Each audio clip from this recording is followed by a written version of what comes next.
Indonesia merupakan negara kepulauan yang memiliki ketersediaan sumber daya alam yang melimpah, termasuk yang terbesar di Asia, bahkan di dunia.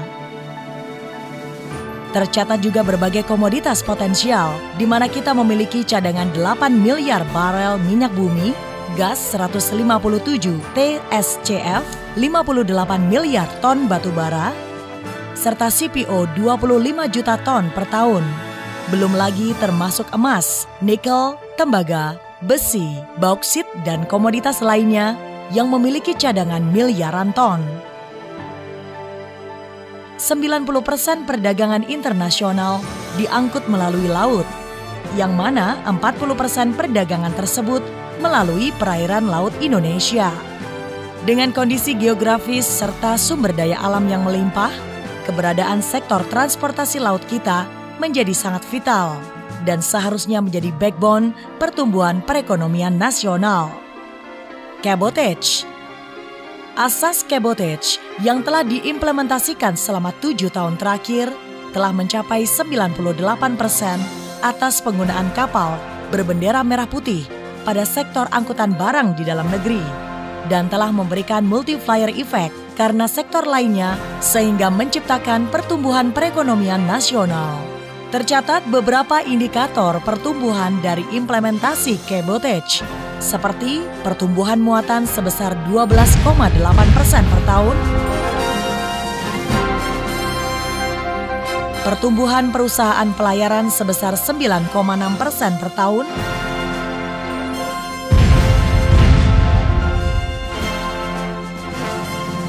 pertumbuhan armada sebesar 13,3% per tahun, kapasitas armada meningkat hampir 3 kali lipat, penyerapan tenaga pelaut sebesar 115.000 orang, dan penambahan investasi 16,8 miliar US dollar.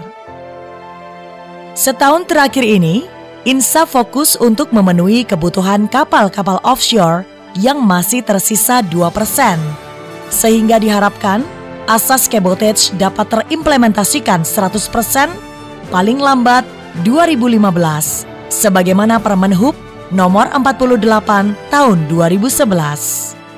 Tahun ini INSA optimistis kebutuhan kapal platform service vessel atau PSV, diving support vessel atau DSV, anchor handling tug and supply ASTS 5000 HP ke atas dengan dynamic position DP2, DP3 bisa diisi dengan kapal berbendera merah putih.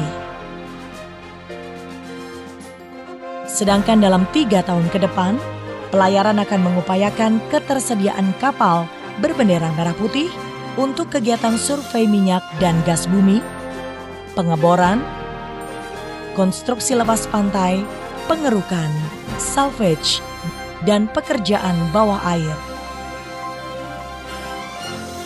Tantangan setelah cabotage.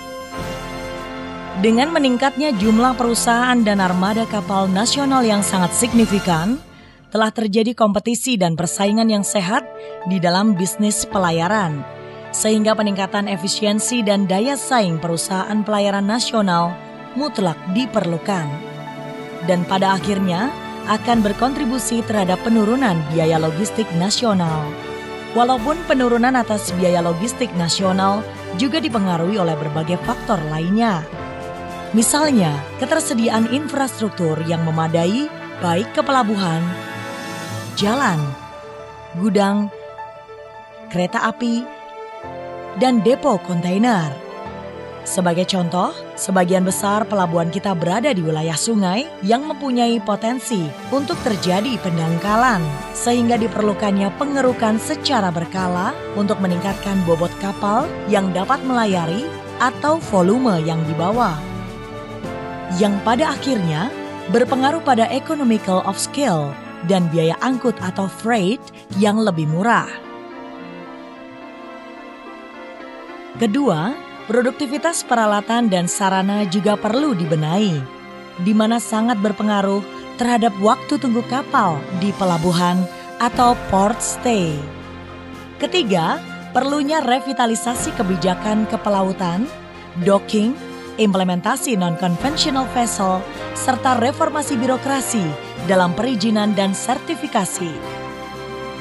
Keempat dan tidak kalah pentingnya adalah kita masih memiliki 127 pelabuhan yang terbuka untuk ekspor-impor, di mana muatan ekspor-impor dari pelabuhan-pelabuhan terbuka tersebut langsung diangkut oleh kapal-kapal asing.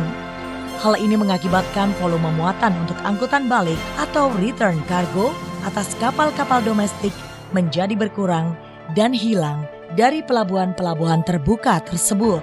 Apabila pelabuhan terbuka tersebut dapat dikurangi hingga menjadi 25 pelabuhan saja, sebagaimana usulan dari Kementerian Perhubungan, maka kapal-kapal domestik dapat menjadi feeder yang membawa muatan atau return cargo tersebut menuju hub port, sehingga biaya angkut domestik menjadi lebih rendah karena economical of scale yang tercapai. Hal ini juga akan mempercepat cita-cita kita bersama untuk memiliki sekurangnya satu hub port berskala internasional. Faktor-faktor di atas dan berbagai kekurangan lainnya merupakan pekerjaan rumah kita bersama yang harus dibenahi dan diselesaikan secara bersama-sama, saling bergandengan tangan untuk kepentingan bangsa yang lebih besar. Sehingga sudah sewajarnya kesuksesan atas cabotage kita harus dipertahankan dan bahkan diperkuat, sebagaimana penerapan asas cabotage di berbagai negara di belahan dunia lain, seperti China, Malaysia, Vietnam, bahkan Amerika.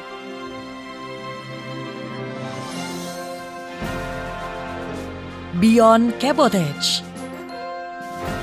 Seiring berakhirnya roadmap cabotage, INSA mulai mendorong program Beyond Cabotage dengan harapan diberlakukannya Domestic Transporter Obligation atau DTO untuk memperbesar share kapal merah putih yang baru dikuasai 9% pada sektor angkutan ekspor-impor yang diperkirakan mencapai 532 juta ton pada tahun 2012.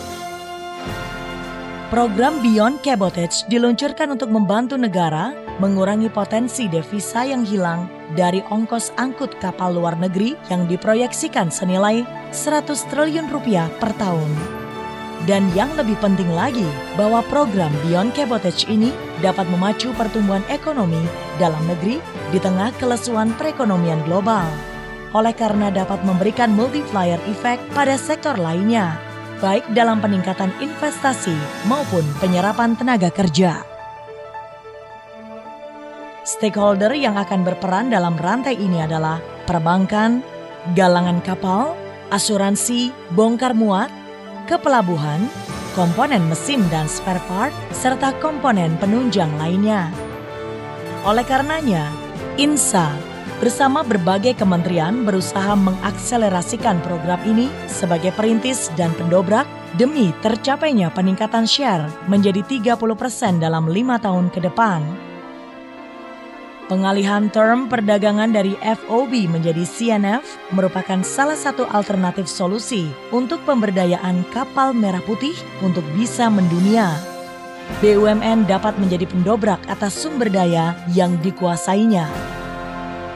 Beberapa BUMN penunjang ekspor-impor yang dapat berperan serta dalam program ini seperti PT Bukit Asam Tbk yang mana memiliki pasar ekspor batubara sekitar 6 juta metrik ton.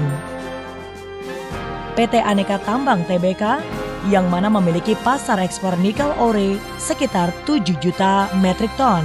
Ditambah lagi ekspor ferronikelnya. PT Pupuk Indonesia yang mana memiliki impor solid chemical sekitar 1,8 juta metrik ton. Dan juga ekspor urea mencapai 1 juta metrik ton. PT Krakatau Steel yang mana memiliki impor iron ore sekitar 1,5 juta metrik ton. Bulog yang juga melakukan impor beras dan gula bisa mencapai 1 juta metrik ton.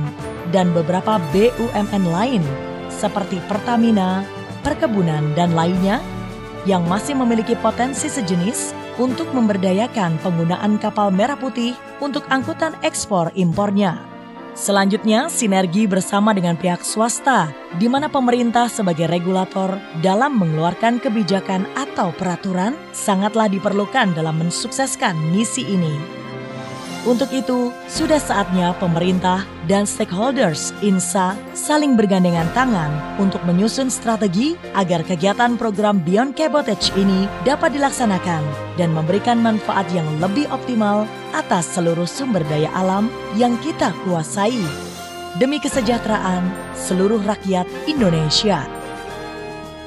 Akhirnya, dengan persatuan, dengan semangat dan tekad yang kuat, demi kedaulatan, demi kesejahteraan bangsa, kami baktikan untukmu, negeri tercinta.